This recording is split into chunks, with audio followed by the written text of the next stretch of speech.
யோக பவனத்திலிருந்து doctor Bhuvaneswari and Lakshmi. பொதுவாக நம்ம சாப்பிட்ட சாப்பாடு எளிதில் ஜீரணமாகணும் அப்படின்னா முதல்ல நாம் சாப்பிட்ற சாப்பாட்டில் அதிக எண்ணெய், மசாலா, காரம் இதெல்லாம் இருக்கக்கூடாது. அப்போ காரமே சாப்பிடக்கூடாதா? மசாலாவே சாப்பிட்லாம், ஆனால் அதையே டெய்லி ரெகுலராக சாப்பிட்றது. டெய்லி பிரியாணி சாப்பிடுவேன், டெய்லி குருமா சாப்பிடுவேன், டெய்லி தேங்காய் சேர்த்து சாப்பிடுவேன், டெய்லி எண்ணெய் நிறைய போட்ட ஃப்ரைங் சாப்பிடுவேன் அப்படின்னா அதை ஜீரணம் செய்வதற்கு நம்மளுடைய வயிறு ரொம்ப கஷ்டப்படும்.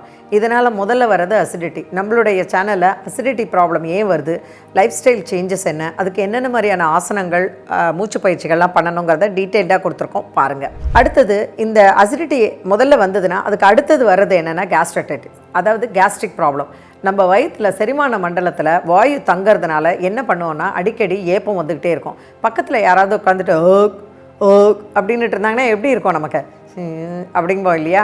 அது நமக்கே வந்துச்சுன்னா என்ன பண்ணுறதுன்னு தெரியாது. நிறைய பேர் என்ன பண்ணுவாங்கன்னா தும்மல், அந்த மாதிரி ஏப்பம் வர்றது, கீழே அப்பான வாயு போகிறது, அது எல்லாத்தையும் அடக்குவாங்க. ஆக்சுவலாக உடம்பு அது தேவையில்லை அப்படிங்கிறதுக்காக வெளியில் தள்ளணும். அது டாக்ஸின்ஸ் அப்படிங்கிறதுனால தான் அது வெளியில் தள்ள பார்க்குது.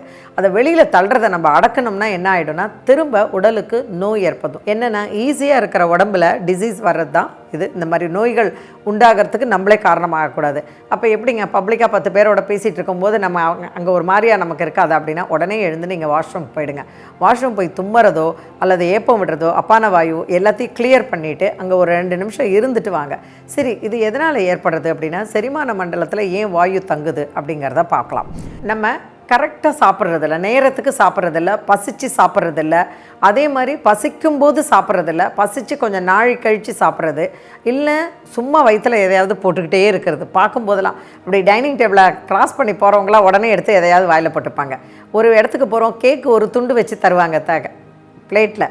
இதெல்லாம் இயல்பாக நடக்கிறது தான். ஆனால் அதில் என்னென்ன பிரச்சனைகள் இருக்குங்கிறத நான் சொல்கிறேன். ஒரு கேக்கு துண்டை தட்டில் வச்சு சாப்பிடும்போது நம்ம என்ன பண்ணுவோம், அவங்க வச்சு கொடுப்பாங்க, அப்புறம் நம்ம போய் இன்னொரு துண்டு வைங்க அப்படிம்போம். இல்லைன்னா பக்கத்தில் யாரும் இல்லையா அந்த துண்டையும் எடுத்து நம்ம வச்சுப்போம். இதனால் என்ன ஆகுதுன்னா அந்த பேஸ்ட்ரீஸில் இருக்கக்கூடிய அந்த க்ரீம் இருக்கு இல்லையா, சுகர், அது எல்லாமே என்ன ஆகுதுன்னா நம்ம வயிற்றுக்கு எவ்வளோ தேவையோ அதை விட அதிகமாக சாப்பிட்றோம். அதில் போடுற நிறைய baking powder, baking powder, baking soda, இது எல்லாமே சேர்ந்து நம்ம வயிற்றுக்கு பிரச்சனை ஏற்படுத்துது. ஸோ கேஸ்ட்ரிக், ஆல்ரெடி அசிடிட்டி இருக்கிறவங்க இதெல்லாம் சாப்பிடும்போது கேஸ்ட்ரிக் ப்ராப்ளம் இன்னும் ஜாஸ்தி ஆகும். அப்போ என்ன ஆகும்னா வயிற்றுக்குள்ளார சில பேருக்கு கேஸ்ட்ரிக் ப்ராப்ளம் அசிடிட்டி வரும், சில பேருக்கு இது அது வரும். இது ரெண்டுமே ஒரு மாதிரி என்ன சிஸ்டர் கன்சர்ன் மாதிரி ரெண்டுமே கூட சேர்ந்தது தான்.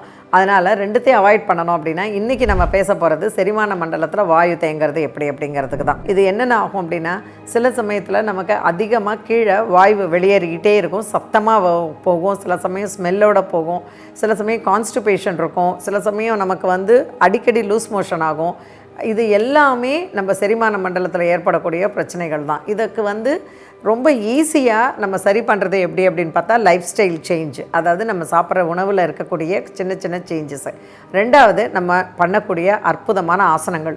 இந்த ஆசன பயிற்சிகள் நேச்சுரலாகவே எந்த நீங்கள் இந்த பக்கம் என்னது ஜெலுசில், அப்புறம் இன்னொன்று என்ன எடுத்துக்குவாங்க, ஆன்டாசிட், பாண்டி, இது எல்லாத்தையும் எடுத்துக்காமல் இந்த மருந்தெல்லாம் இந்த மருந்தெல்லாம் பேர் சொன்னோன்னு உடனே அதை எடுத்துக்கலாங்கிற அர்த்தம் இல்லை. இதெல்லாம் அவாய்ட் பண்ணுறதுக்கு தான் நம்ம இன்றைக்கி என்னென்ன ஆசனங்கள்னு பார்க்க போகிறோம், வாங்க.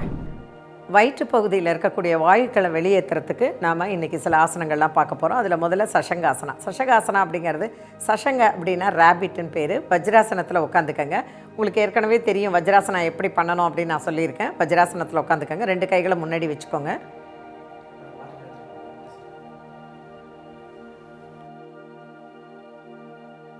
ரெண்டு கைகளை முன்னாடி வச்சுக்கோங்க. உங்களுடைய முழங்கை தரையில் இருக்கணும், உங்களுடைய உள்ளங்கையும் தரையில் இருக்கணும், ஃபுல்லாக படிஞ்சு இருக்கணும், தலை மேலே பார்த்துருக்கணும். இப்போ நீங்கள் ரேபிட்டை நீங்கள் யோசிச்சு பாருங்கள்.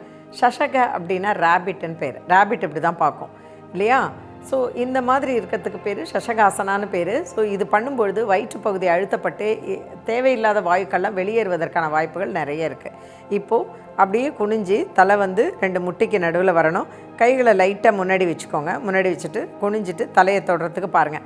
உங்களால் தலையை தரையில் தொட முடியல அப்படின்னா நீங்கள் கொஞ்சம் தலையை அப்படி மேலே தூக்கி வச்சுக்கலாம், அப்படி வச்சுக்கலாம், அந்த மாதிரி வச்சுக்கலாம். ஆனால் இவங்களால் தொட முடியுது, அதனால் தொடுறாங்க. இதே பொசிஷனில் ஒரு 3லிருந்து 5 மூச்சு இழுத்து விடுங்க. இழுத்து விட்டுட்டு அதுக்கப்புறமா மெதுவாக 2 கைகளையும் மெதுவாக எடுத்துகிட்டு தலையும் தூக்கிட்டு பொறுமையாக ஏஞ்சி உட்காந்துக்கங்க. வஜ்ராசனத்திலே உட்காந்துக்கங்க. இது வந்து எத்தனை முறை பண்ணலான்னா 3 முறை பண்ணலாம் இந்த சஷகாசனத்தில். அடுத்தது சுப்த வஜ்ராசனா அப்படின்னு பேர். கொஞ்சம் முன்னாடி வாங்க. வஜ்ராசனத்திலே உட்காரணும். இது சில பேரால் பண்ண முடியும், சில பேரால் பண்ண முடியாது. பண்ண முடிகிறவங்க பண்ணுங்கள். இப்போது மெதுவாக உங்களுடைய கைகள் பக்கவாட்டில் இருக்குது இல்லையா, கால்கள் மடங்கி இருக்குது, கைகள் பக்கவாட்டில் இருக்குது, முதுகெலும்பு நேராக இருக்குது. இப்போ மெதுவாக உங்களுடைய முழங்கைகளை தரையை நோக்கி மெதுவாக கீழே வைங்க. ஒரு கையாக வைங்க. ஒரு கையாக வச்சுட்டு இப்போ தலை அந்தரத்தில் இருக்கு இல்லையா, மெதுவாக குனிஞ்சு நல்லா தலையை கீழே கொண்டு போங்க. இப்படி பண்ணும்பொழுது என்னாகும் அப்படின்னு பார்த்தீங்கன்னா, உங்களுடைய நெஞ்சு பகுதியில் இருக்கக்கூடிய அந்த காற்று, சுவாச காற்று ஈஸியாக வெளியில் போகும். ஏப்பம் இருந்ததுன்னா நல்லா வந்துடும். வயிற்று பகுதி விரிவடையும். அப்டமன் மசில்ஸ், கோர் மசில்ஸ் பார்த்திங்கன்னா நல்லா விரியும். அப்டமன் விரியும் போதே வயிற்றில் இருக்கக்கூடிய அன்வான்ட் கேஸஸ்லாம் வெளியில் வர ஆரம்பிக்கும். இப்போது கரெக்டாக இந்த சுப்த வஜ்ராசனத்தை பண்ணிட்டாங்க. எப்படி எழுந்துக்கிறது? தலையை முதல்ல மேலே தூக்கிட்டு ஒரு கைக்கு அழுத்தம் கொடுத்து மெதுவாக உள்ளங்கையை தரையில் ஊனி பொறுமையாக ஏஞ்சி உட்காந்துக்கங்க. சரி, இவங்க நல்லா ட்ரெயின் ஆனவங்க, நல்லா பண்ணிட்டாங்க. இவங்களால் பண்ண முடியுது. நிறைய பேரால் பண்ண முடியலன்னா என்ன செய்கிறது? 2 கால்களை மடித்து வச்சுக்கோங்க. காலை முதல்ல நீட்டி ரிலாக்ஸ் பண்ணிக்கோங்க. காலை மடித்து வச்சுக்கோங்க. மடிச்சுட்டு நீங்கள் சாதாரணமாக நம்ம சுக்காசனத்தில் உட்காருவோம் இல்லையா, அப்படி உட்காந்துக்கங்க. உட்காந்துக்கிட்டு மெதுவாக உங்கள் கைகளை பின்னாடி கொண்டு போய் எல்போவை எவ்வளோ மெதுவாக கீழே உங்களால் ட்ராப் பண்ண முடியுமோ ட்ராப் பண்ணிவிட்டு தலையை பின்னாடி தொங்க போடுங்க. இப்போ கால்கள் உங்களுக்கு 2 கால்களும் மடக்கி இருக்கிறதுனால உங்களுக்கு ஒரு ஆதாரம் கிடைக்கும். இந்த கைகளையும் தரையை நோக்கி கீழே வச்சுக்கலாம். உங்களுக்கு வச்சுக்கிட்டா இன்னும் ஒரு பிடிமானம் கிடைக்கும் உங்களுக்கு. உங்களால் நல்லா பண்ண முடியும். இப்போ மெதுவாக தலையை கீழே எடுத்துகிட்டு வந்துடுங்க. பொறுமையாக அந்த பொசிஷனுக்கு வந்துடுங்க. இப்போ இப்படி வந்துட்டாங்க. இது பண்ண முடியுது. இதே என்னால் பண்ண முடியலங்க, இன்னும் எளிமையாக சொல்லிக் கொடுங்க அப்படின்னா உங்களுக்கு இன்னும் எளிமையாக இருக்குது. நேராக படுத்துக்கோங்க. கால்களை நீட்டிக்கங்க. மெதுவாக ஒரு பக்கமாக திரும்பி நேராக படுத்துக்கோங்க. கால்களை நீட்டி முதல்ல ரிலாக்ஸ் பண்ணிக்கோங்க. 3லிருந்து 5 மூச்சு இழுத்து விட்டுட்டு இப்போ என்ன பண்ணுங்கன்னா, கால்களை நீங்கள் 2 கால்களையும் சேர்த்து வச்சுக்கோங்க. சேர்த்து வச்சுட்டு பாதம் ஒன்று சேர்ந்து இருக்கட்டும், கைகள் உடம்பு ஒட்டி இருக்கட்டும். இப்போ என்ன பண்ணுங்கன்னா, மெதுவாக தலையை தூக்கி உங்களுடைய காலை பாருங்கள். உங்களுடைய முழங்கை இருக்கு இல்லையா, அதை ஆதாரமாக வச்சுக்கோங்க. நல்லா மேலே வந்து முழங்கையை ஊனிக்கிட்டு மேலே பாருங்கள். இப்போ பார்க்குறீங்க இல்லையா, இப்போ தலையை மெதுவாக தொங்க போடுங்க. மெதுவாக தொங்க போட்டு உங்களுடைய கழுத்தை எவ்வளோ தூரம் பெண்ட் பண்ண முடியுதோ பின்னாடி பெண்ட் பண்ணுங்கள். தரையை தொட முடிஞ்சதுன்னா தரையை தொடலாம், இல்லைன்னா வேண்டாம். அதாவது செஸ்ட்டு வந்து நல்லா எலிவேட் ஆகியிருக்கணும். உங்களோட செஸ்ட்டு எவ்வளோக்கு எவ்வளோ எலிவேட் ஆகியிருக்கோ அவ்வளோக்கு அவ்வளோ உங்களுடைய வயிற்று பகுதியானது விரிவடையும். வயிற்றுப்பகுதி விரிவடையும் போது உள்ளுக்குள்ளே இருக்கக்கூடிய உறுப்புகளுக்கு அதிகமான இரத்த ஓட்டம் போகும்போது என்ன ஆகும்னா, உங்களோட இன்டெஸ்டைன்ஸு விரியும். நம்மக்கிட்ட சிறுகுடல் பெருங்குடல் 2 இருக்குது. 2ம் விரியும் போது அந்த இடத்துல நிறைய பிராணசக்தியும் ஆக்சிஜன் நேற்றம் ஏற்படும். அந்த சமயத்தில் இரத்த ஓட்டமும் அதிகமாகும்போது அழகாக அந்த பிரச்சனை உங்களுக்கு சீராகிறதுக்கான வாய்ப்புகள் அதிகமாக இருக்குது. மெதுவாக தலையை அப்படியே எடுத்துட்டு அப்படியே படுத்துக்கோங்க. அவ்வளோதான். காலை ரிலாக்ஸ் பண்ணிக்கோங்க. கைகளை ரிலாக்ஸ் பண்ணிக்கோங்க. இது போல் பண்ணும்பொழுது என்ன ஆகும் அப்படின்னா, உங்கள் உடம்பு வந்து ரொம்ப நல்லா ரிலாக்ஸ்டாக இருக்கும். பாடி நல்லா ரிலாக்ஸ்டாக உங்களுடைய உடம்புக்கு எந்த ஆசனா பண்ணாலும் உடனே தளர்வான அந்த சாந்தி ஆசனா இல்லைன்னா ஒரு ஷவாசனா நிலைக்கு வந்துடணும். உடம்பை தளர்வாக ஆக்கிக்கிட்டு அதுக்கப்புறமா அடுத்த ஆசனத்துக்கு போகணும். அப்படியே வேலை பார்க்குற மாதிரி அடுத்த வேலை நீங்கள் போனீங்கன்னா உங்களுக்கு பிரயோஜனமே இருக்காது. அடுத்தது நம்ம பார்க்க போகிறது பவன முக்தாசனா. இப்போ 2 கால்களையும் சேர்த்து வச்சுக்கோங்க. கைகளை உடம்போடு ஒட்டி வச்சுக்கோங்க. வலது காலை மடக்கி உங்கள் செஸ்ட்டுக்கிட்ட கொண்டுட்டு போய் வச்சுக்கோங்க. இன்டர்லாக் பண்ணிவிட்டு நல்லா ப்ரெஸ் பண்ணிக்கோங்க. ப்ரெஸ் பண்ணிவிட்டு இப்போது தலையை நல்லா மேலே தூக்கி மூக்கு முட்டியை தொடுற மாதிரி வாங்க. உங்களால் தலையை தூக்கி மூக்கு முட்டியை தொட முடியல அப்படின்னா நீங்கள் என்ன பண்ணணும்னா, தலையை கீழே வைங்க. இப்படியே இருக்கலாம். உங்கள் வயிற்று பகுதியில் நல்ல அழுத்தம் ஏற்பட்டு உங்கள் வயிற்றில் இருக்கக்கூடிய மசில்ஸுக்கெல்லாம் நல்ல ஒரு இரத்த ஓட்டம் போய் அந்த இடம் நல்லா ஸ்ட்ராங் ஆகும். பவன முக்த ஆசனம் அப்படிங்கிறது பேர். இதுக்கு ஃபஸ்ட்டு ஸ்டேஜ். மொத்தம் நிறைய வேரியேஷன்ஸ் இருக்குது. இது ஃபர்ஸ்ட் ஸ்டேஜ். அந்த லெஃப்ட் லெக் பார்த்திங்கன்னா ஸ்ட்ரெயிட்டாக இருக்கணும். ரைட் லெக்கு வெளியில் தள்ளி இருக்கணும். டோஸ் வந்து வெளியில் தள்ளி இருக்கணும். புஷ் பண்ணிவிட்டு உங்களுடைய காலை மடிச்சிட்ருக்கணும். 2 கைகளால் இன்டர்லாக் பண்ணி கைகள் உடம்போடு ஒட்டி இருக்கணும். அழகாக அந்த முட்டி பகுதியை பிடிச்சிக்கிட்டு நீங்கள் அப்படியே இருங்க. உங்களால் தலையை தூக்கி மூக்கு முட்டியை தொட முடியும் அப்படின்னா தொடுங்க. சில பேரால் தொப்பை பெருசாக இருக்கும், உங்களுக்கு சதைப்பகுதி அதிகமாக இருக்கும், தொடைப்பகுதி பெருசாக இருக்கிறதுனால உங்களால் தொட முடியாது. அப்போ தலையை கீழே வச்சுக்கிட்டே வச்சுக்கோங்க. நீங்கள் இன்னொன்று எவ்வளோ தூரம் வர முடியுதோ அவ்வளோ தூரம் வந்தால் போதும். காலை கீழே இறக்கிட்டு இடது கால் அதே மாதிரி இடது காலை மடக்கி செஸ்ட்டுக்கிட்ட கொண்டுட்டு வந்து இன்டர்லாக் பண்ணி நல்லா கிட்ட கொண்டு வந்துட்டு அதே மாதிரி மூச்சு முட்டிக்கிட்டு இந்த கைகள் கொஞ்சம் மேலே இருக்கணும், முட்டிக்கிட்ட இருக்கணும். அப்படி இருக்கணும். இப்போது தலையை தூக்கி மூக்கு முட்டியை தொட்டுட்டு அங்கேயே ஒரு 3லிருந்து 5 மூச்சு இருந்துட்டு மெதுவாக கீழே இறக்கிடுங்க.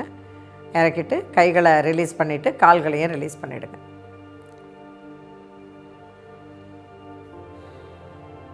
அடுத்தது 2 கால்களையும் மெதுவாக மடக்கி உங்கள் செஸ்ட்டுக்கிட்ட கொண்டு போங்க. இன்டர்லாக் பண்ணிக்கோங்க. அப்படியே இருங்க, அவ்வளோதான். அப்படியே இருங்க. அப்படியே வச்சுட்டு நல்ல மூச்சை பொறுமையாக இழுத்து பொறுமையாக விடுங்க. ஒரு 5லிருந்து 7 முறை பண்ணிவிட்டு காலை கீழே வச்சிடலாம். சில பேருக்கு தலையை தூக்கி மூக்கு முட்டியை தொட முடியும், 2 முட்டிக்கு நடுவில் வர முடியும் அப்படின்னா தலையை தூக்கி மெதுவாக மூக்கு முட்டிக்கிட்ட வரணும். இது பண்ணும்பொழுது என்ன ஆகும்னா வயிற்று பகுதியில் இருக்கக்கூடிய கோர் மசில்ஸுக்கு நல்ல ஒரு மசாஜ் கிடைக்கும். தலையை கீழே வச்சுட்டு கைகளை கீழே இறக்கிட்டு மெதுவாக ரிலாக்ஸ் பண்ணிக்கோங்க.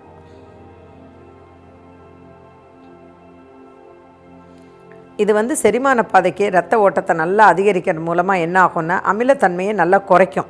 அமிலத்தன்மை குறைய குறைய என்ன ஆகும்னா வயிற்றுப்பகுதியிலேருந்து நெஞ்சு எரிச்சல் குறைய ஆரம்பிக்கும். அடுத்த ஆசனத்துக்கு பேர் உஷ்ட்ர ஆசனம் அப்படின்னு பேர். உஷ்ட்ர அப்படின்னா ஒட்டகம்னு பேர். ஒட்டகம் எப்படி தன்னுடைய வயிற்றுப்பகுதியில் நீரை அதிகமாக சேமித்து வச்சு, அதுக்கு வயிறு ரொம்ப ஸ்ட்ராங்கு, நீரை நிறைய சேமித்து வச்சுக்கும். ஸோ அந்த மாதிரி இந்த ஆசனம் இருக்கிறதுனால இதுக்கு உஷ்ட்ராசனம்னு பேர். முதல்ல வஜ்ராசனத்தில் உட்காந்துக்கங்க. உட்காந்துட்டு மெதுவாக நீல் டவுன் பண்ணுங்கள். முட்டி போட்டுக்கங்க. முட்டி போட்டுட்டு உங்கள் முட்டியை கொஞ்சம் அகலப்படுத்திக்கோங்க. அகலப்படுத்திட்டு நல்லா நேராக நிமிர்ந்து இருந்துட்டு கைகளை மெதுவாக பின்னாடி எடுத்துகிட்டு போய் உங்களுடைய காலை எவ்வளோ தூரம் தொட முடியுதோ அவ்வளோ தூரம் தொட்டு ட்ராப் யுவர் ஹெட் டவுன். இந்த கழுத்தை நல்லா ட்ராப் பண்ணுங்கள். இப்படி பண்ணும்பொழுது என்ன ஆகும்னா உங்கள் வயிற்றுப்பகுதியில் இருக்கக்கூடிய தசைகளுக்கு நிறைய ரத்த ஓட்டம் போகும். வயிற்றுப்பகுதியில் இருக்கிற தசைகளுக்கு ரத்த ஓட்டம் போகும்போது என்ன ஆகும்னா மார்பும் வயிறும் நல்லா விரியும் பொழுது செரிமானத்தை அதிகப்படுத்தி உங்களுடைய அந்த அமிலத்தன்மை அதிகமாகி அது நெஞ்சு பகுதிக்கு வர்றது குறைய ஆரம்பிக்கும். பட் நிறைய பேரால் இந்த மாதிரி செய்ய முடியாது. அப்போ என்ன பண்ணணும், சில பேர் ஃப்ளெக்சிபிளாக இருப்பாங்க, டக்குன்னு தொட்டுடுவாங்க. நிறைய பேரால் அப்படி செய்ய முடியாதுங்கும் போது என்ன பண்ணணும், கைகளை பின்னாடி இன்டர்லாக் பண்ணிக்கோங்க. கைகளை நல்லா பின்னாடி இன்டர்லாக் பண்ணிவிட்டு தலையை எவ்வளோ தூரம் பின்னாடி போக முடியுமோ அவ்வளோ தூரம் போய் நல்லா பெண்ட் பண்ணிக்கோங்க. அவ்வளோதான். அது மாதிரி பண்ணால் போதும்.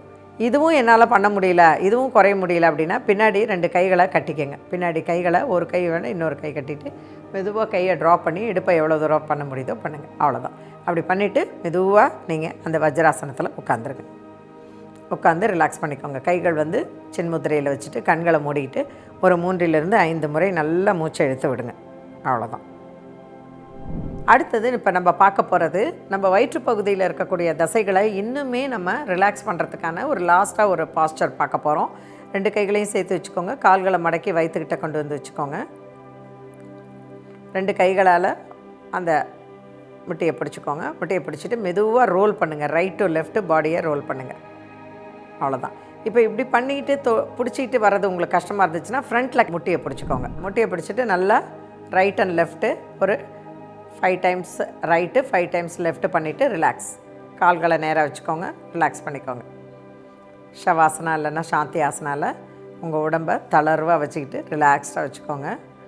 எப்போவுமே ரிலாக்ஸ் பண்ணும்பொழுது உங்களுடைய உள்ளங்கை மேல் நோக்கி இருக்கணும், மேலே இருக்கணும். கால்கள் ரிலாக்ஸ்டாக தளர்ந்து 2 பக்கமும் கொஞ்சம் கேப்பு விட்டு இருக்கணும். நடுவில் கேப் இருக்கணும். ரிலாக்ஸ்டாக இருக்கணும். தலை நேராக இருக்கணும். இப்போ தலையில் ரப்பர் பேண்ட் இருக்குது, கிளிப்பு இருக்குது, அதெல்லாத்தையும் எடுத்துருங்க. யோகா செய்யும்போது உடம்பை இருக்கக்கூடிய துணிமணிகளோ பெல்ட்டோ இல்லை தலையில் கிளிப்போ அதெல்லாம் எதுவும் இருக்கக்கூடாது. ரிலாக்ஸ்டாக இருக்கணும். அதே மாதிரி உடம்பு முழுக்க தளர்வாக இருக்கணும். இப்படி சொரியறது, அங்கே பார்க்குறது, இங்கே வேடிக்கை பார்க்குறது, அங்கே என்ன நடக்குதுன்னு என்ன யோசிக்கிறது, இதெல்லாம் பண்ணவே பண்ணாதீங்க. அதாவது டைமை நீங்கள் செலவழிக்கிறேன் அப்படின்னு நினைக்காம என்னுடைய ஹெல்த்துக்கு நான் இன்வெஸ்ட் பண்ணுறேன் அப்படின்னு நினைங்க. அப்படி தான். அந்த மாதிரி நினச்சிங்கன்னா நீண்ட ஆயுள் மட்டும் இல்லை, அதோடு சேர்ந்து நிறைந்த ஆரோக்கியமும் வேணும். அப்படின்னா உடற்பயிற்சி இல்லைன்னா முடியவே முடியாது.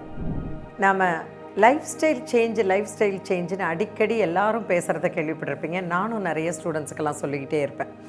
அப்படின்னா என்னங்க, லைஃப் ஸ்டைலை என்ன சேஞ்ச் பண்ண முடியும்? காலைல எந்திரிக்கிறோம், சாப்பிட்றோம், நைட்டு படுக்கிறோம், வேலைக்கு போகிறோம், வீட்டு வேலையை பார்க்குறோம், குழந்தைங்களை கவனிக்கிறோம், கெஸ்ட்டு வந்தாங்கன்னா அவங்களோட வெளில போகிறோம், இதானே? அப்படின்னா இதில் தான் நிறைய சேஞ்சஸ் இருக்கணும். முதல்ல ரெகுலராக நீங்கள் ஒரு வழக்கமான ஒரு வீட்டில் ஒரு பழக்கங்கள் வச்சுருக்கீங்கள, அதை நீங்கள் கொஞ்சம் சேஞ்ச் பண்ண பாருங்கள். அப்படின்னா என்ன, இப்போ கோடை காலம். இந்த கோடை காலத்தில் எப்படி இதை நம்ம இந்த சம்மர் டைமை பிரயோஜனமாக இதை ஆக்கிக்கிறது அப்படிங்க. அப்போது லைஃப் ஸ்டைல் சேஞ்ச் பண்ணலாம். அதாவது ஃப்ரெண்ட்ஸ் வீட்டுக்கு போயிருந்தாலும் சரி, உறவினர்கள் வீட்டுக்கு போயிருந்தாலும், அம்மா அப்பா வீட்டுக்கு, மாமியார் மாமனார் வீட்டுக்கு, யார் வீட்டுக்கு போயிருந்தாலும் சரி, நேரத்துக்கு சாப்பிடுங்க. எல்லாரும் சேர்ந்து உட்காந்து ரசித்து ரவுண்டாக உட்காந்து என்ன சாப்பாடு இருக்கோ அதை நல்லா மென்று டேஸ்ட் பண்ணி ரசித்து சாப்பிடுங்க. இந்த ரசனையோடு சாப்பிட்றது, செஞ்சதை ஆசையாக சாப்பிட்றதுங்கிறது ஒரு முக்கியமான ஒரு விஷயம். அடுத்தது சாப்பிட்ற சாப்பாடை மென்று சாப்பிடுங்க. நமக்கு 32 பல்லு கொடுத்துருக்காங்கன்னு சொல்கிறாங்க இல்லையா? ஆக்சுவலாக நமக்கு 28லேருந்து 30 பல்லு தான் இருக்குது. அந்த பல்லை நம்ம என்ன பண்ணணும்னா, நல்லா நாக்கு என்ன பண்ணுது, கிரைண்டரை நம்ம இது பண்ணும்போது இப்படி ஒரு ஃப்ளாப் வச்சு தள்ளும் இல்லையா? அந்த மாதிரி நாக்கு இந்த பக்கமும் தள்ளுது உணவை. ஆனால் ஒரே பக்கமாகவே நம்ம சாப்பிட்றோம். 2 பக்கமும் பண்ணி முதல்ல உணவை கூழாக்கி சாப்பிடணும். அதுக்கு என்ன ஒன்று சொல்லுவாங்க, eat your water drink your food. Eat your water drink your food. அப்படின்னா என்ன லக்ஷ்மி சொன்னாங்க, புரியுதா உங்களுக்கு? ஈட் யுவர் வாட்டர், அதாவது சிப்பாக குடிக்கணும். ட்ரிங்க் யுவர் ஃபுட்டு, அதாவது நம்ம சாப்பிட்ற சாப்பாடை நல்லா கூழாக்கி அது ட்ரிங்க் மாதிரி இருக்கணும். அப்படியே தண்ணியாக உள்ளே போகணும். அப்படியே வாயில் என்ன சாதம் இருக்கோ வாய்க்குள்ளே வச்சு அப்படியே வச்சு முழுங்கக்கூடாது. டேஸ்ட்டு மட்டும்தான் நமக்கு தெரியுது, அதுக்கப்புறம் நம்ம முழுங்கிடுறோம். அப்படி இல்லாமல் நல்லா சூ பண்ணி நொறுங்க தின்றால் 100 வயதுன்னு சொல்லுவாங்க. நல்லா மென்று ரசித்து சாப்பிடுங்க. முதல்ல உணவை பார்க்கும்போது நமக்கு ஒரு சந்தோஷம், அதை கலர்ஃபுல்லாக நல்லா இருக்குது, இவ்வளோ அழகாக சமைச்சிருக்காங்களேங்கிறது. ரெண்டாவது அதை தொட்டு உணர்றது. ஸ்பூனால் சாப்பிடாமல் கைகளால் நல்லா பிசைஞ்சு நல்லா சாப்பிடுங்க. அந்த பிசையும் போதே நமக்கு ஆசையாக இருக்கும் அதை சாப்பிட்றதுக்கு. அடுத்தது வாயில் உமிழ்நீர் சுரந்து அதை நல்லா மென்று நல்லா டேஸ்ட் பண்ணி முழுங்கி சாப்பிடுங்க. டிவி பார்த்துட்டு ஆன்னு அந்த டிவியில் என்ன இருக்கோன்னு அப்படியே பார்த்துட்டே வாயில் போட்டுக்காதீங்க. எல்லாருக்கிட்டையும் பேசிக்கிட்டே சாப்பிடாதீங்க, புறையேறும்.